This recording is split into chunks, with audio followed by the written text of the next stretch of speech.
నమస్కారం. ఇది news today 9 TV. నేను మీ స్వప్న. తాజా వార్తలతో మీ ముందుకు. మొన్నటి రోజున శాసన మండలిలో వైసీపీ శాసన మండలి సభ్యులు మన ఆరాధ్య దైవం కలియుగ దైవం అన్నటువంటి శ్రీ వెంకటేశ్వర స్వామి యొక్క చిత్రపటాన్ని కాళ్ళకి చెప్పులు వేసుకుని ఒక నిరసన తెలిపే కార్యక్రమంలో ఆ పటాలను కూడా అక్కడ చింపేసి అక్కడ పడేసి శాసనమండలిలో వెళ్ళిపోవడం జరిగింది. అది యావత్ భారతదేశం అంతా కూడా చూడడం జరిగింది. మేము ఒకటే కోరుతూ ఉన్నాం వైసీపీ నాయకుల్ని, మీరు నిరసన తెలుపుకోండి, తప్పులేదు. కానీ హిందువుల మనోభావాలని దెబ్బతీసే విధంగా నిరసన తెలిపితే గతంలో మీకు ఉన్నటువంటి పరిస్థితే రాబోయే కాలంలో కూడా అదే పరిస్థితి వస్తుందని కూడా హెచ్చరిస్తూ ఉన్నాం. ఇప్పుడు మీరు నిరసన తెలపొచ్చు. ఎలాగా మన పెద్ద తిరుపతి 3612 మెట్లు ఉన్నాయి. ప్రతి మెట్టుకి కూడా పసుపు కుంకాలు రాసి హారతి వెలిగించి ఒక నిరసన తెలపండి. లేకపోతే వెంకటేశ్వర స్వామి టెంపుల్ శుభ్రపరిచి స్వామి మాకు సపోర్ట్ చేయమని మీరు నిరసన తెలపండి. నిరసన తెలిపే విధానాలు చాలా రకాలుగా ఉంటాయి. కానీ ఇక్కడ హిందూ మనోభావాలను దెబ్బతీసే విధంగా మీరు చేయడం అనేది మా ఎన్డీఏ కూటమి తరపున మేము తీవ్రంగా ఖండిస్తూ ఉన్నాం. గతంలో కూడా జగన్మోహన్ రెడ్డి ముఖ్యమంత్రిగా ఉండగా రామతీర్థులో రాముల వారి స్థల శిరచ్ఛేదం తీసేస్తే భారతీయ జనతా పార్టీ తరఫున పెద్ద ఎత్తున ఉద్యమం చేసినప్పుడు కనీసం దాని మీద ఎంక్వైరీ కూడా చేయలేని దౌర్భాగ్యమైన పరిస్థితులు ఆనాటి వైసీపీ ప్రభుత్వం ఉంది. అంతర్వేదిలో రథాన్ని తగలబెడితే తేనె తుట్టు తగిలి రథం తగలబడిపోయిందని ఒక వేక్ కామెంట్ చేయడం, కనకదుర్గమ్మ తల్లి గుడిలో రథానికి ఉన్నటువంటి సింహభాగాన్ని దొంగలించబడితే దాని మీద కొడాలి నాని ఏమవుతుంది, ఒక విగ్రహం పోతే దాని డబ్బులు మేము కట్టేస్తాం కదా అని అంటే ఒక అవహేళనకరమైనటువంటి మాటలు మనం గతంలో చూసాం. తిరుపతికి భూమన కరుణాకర్ రెడ్డి టీటీడీ చైర్మన్గా ఉండగా అప్పుడు వెబ్సైట్లో కూడా యేసుప్రభు సిలువ వచ్చింది. మీరు అందరూ తెలిసే ఉండొచ్చు, అందరికీ కూడా, మన విలేకరులందరికీ కూడా. ఆ వెబ్సైట్ వచ్చినప్పుడు పెద్ద ఎత్తున కూడా మేము నిరసన తెలిపాం.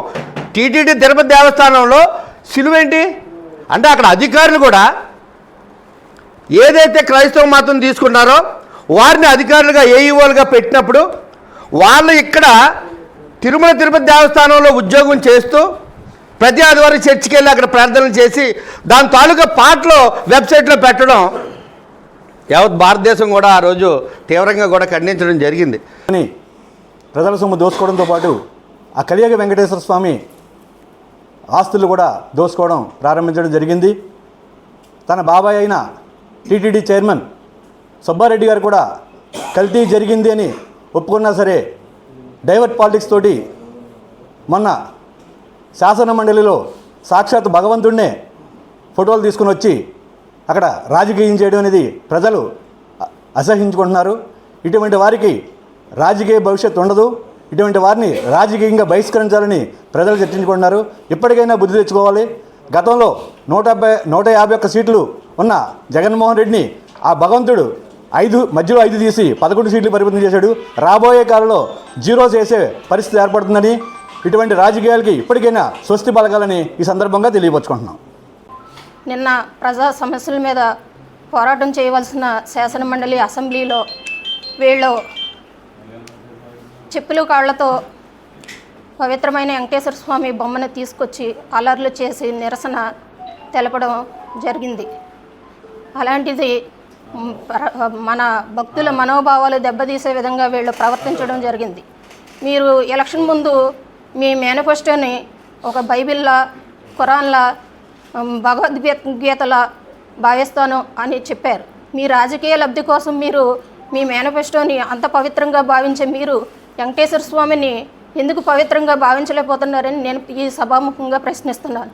దీన్ని డైవర్ట్ చేయడం కోసం ఈ శాసనమండలిలో వీళ్ళు అంటే ప్లగార్లు తీసుకురావడం అన్నీ ఇబ్బంది ఏం కాదు, తీసుకొచ్చారు. కానీ తీసుకొచ్చిన తర్వాత మళ్ళీ మనం దేవుడిని చాలా పవిత్రంగా చూస్తాం. ఆ చూసేది మాత్రం వాళ్ళు వెళ్ళేటప్పుడు ఆ దేవుడి పటాలని వాళ్ళు చెప్పులు వేసుకుని మరి ఇసిరేసి వెళ్ళిపోవడం మాత్రం దాన్ని తీవ్రంగా భారతీయ జనతా పార్టీ పట్టణ సాగరంతో తీవ్రంగా ఖండిస్తున్నాం. వైసీపీ హయాంలో తిరుపతి లడ్డూలో కల్తీ జరిగింది, నెయ్యికి బదులుగా కెమికల్స్ వాడారనేటువంటి విషయం చాలా స్పష్టంగా అర్థమైంది. దీన్ని ఎలా ప్రజల్లో అంటే బ్యాడ్ నేమ్ వచ్చింది, దీన్ని ఎలా చేర్చుకోవాలో అర్థం కాక జగన్మోహన్ రెడ్డి పిచ్చెక్కినట్టు వ్యక్తిగా ప్రవర్తిస్తున్నాడు. ఇవాళ శాసనమండలిలో నిజంగా ఎంత దుర్మార్గమైన విషయం అంటే కలియుగ ప్రత్యక్ష దైవంగా భావించే ప్రతి హిందువు కూడా ఎంతో ఇష్టంగా ప్రేమించి ఆదరించి ఆయన్ని గౌరవించి అనేక సందర్భాలు కొండలు కూడా 7 కొండలు నడిచెళ్ళెక్కి మొక్కులు తీసుకున్నటువంటి ఎంతోమంది హిందువులు ఉన్నారు. అలానే విదేశాల నుంచి ప్రపంచంలో ఏ హిందువు ఉన్నా సరే, ఎక్కడున్నా సరే, ఏ మూలలో ఉన్నా సరే లడ్డూ ప్రసాదాన్ని చాలా గొప్పగా స్వీకరిస్తాడు. అలాంటి హిందూ మతంలో అంటే శ్రీ వెంకటేశ్వర స్వామిని అంతలాగా ఆదరిస్తారు. అలాంటి ఫొటోస్ పట్టుకుని వెంకటేశ్వర స్వామి ఫొటోస్ పెట్టుకుని శాసన మండలిలో అంటే రాజకీయాలకు ఉపయోగపడేలాగా అంటే అక్కడ చేయాల్సింది ఏంటి, శాసన మండలి బిల్లుకి సంబంధించి ఏదైనా చర్చ జరిగితే దాని గురించి ప్రస్తావన చేయాలి, ఎక్కడైనా అవినీతి గురించి ఏదైనా చర్చ జరిగితే దాని గురించి ప్రస్తావన చేయాలి. వెంకటేశ్వర స్వామి ఫోటోలకు తెచ్చి ఫోటోలు ఫ్లెకార్డులో పట్టుకుని మరి నిరసన తెలియజేయడం అనేది ఎంత సిగ్గుచేటు, ఇది మన రాష్ట్రానికి నిజంగా సిగ్గుచేటు.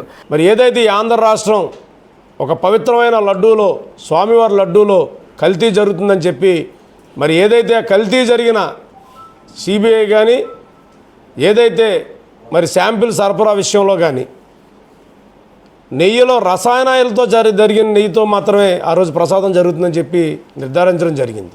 ఇది కూడా జ్ఞానం లేకుండా ఏదైతే మరి శాసన మండలిలో మరి ఆ స్వామివారి యొక్క ఫోటోని వీళ్ళు రాజకీయ నాయకులో లేకపోతే వీధి రౌడీలో తెలియదు కానీ శాసన మండలిలో మరి దారుణంగా ఫోటోలతోటి చెప్పులతోటి స్వామివారి యొక్క ఫోటోలను చూపించి మరి గొడవలు చేయడం జరుగుతూ ఉంది. దాంట్లో మరి చెప్పులు లేవని చెప్పి సవాలు చేసిన వ్యక్తులు ఏం ముఖం పెట్టుకొని ఈరోజు మీరు చెప్పులతో స్వామివారిని యొక్క ఫోటోలు పట్టుకొని మరి శాసన మండలిలో మీరు చేసిన దుర్మార్గమైన చర్యలు మరి బయట పెడితే ఒక్క వ్యక్తి కూడా మాట్లాడిన పరిస్థితి.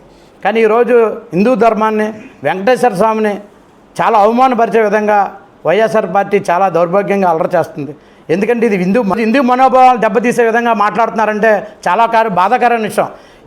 మరి ఇటువంటి విషయాల్లో శాసన మండలిలో కూడా వాళ్ళు చేసిన అల్లర్లు చూసి చాలా బాధాకరమైన విషయం. రాష్ట్రం అంతా కూడా చాలా ఇబ్బందికరమైన విషయంగా ప్రజలందరూ కూడా చెప్పుకుంటున్నారు.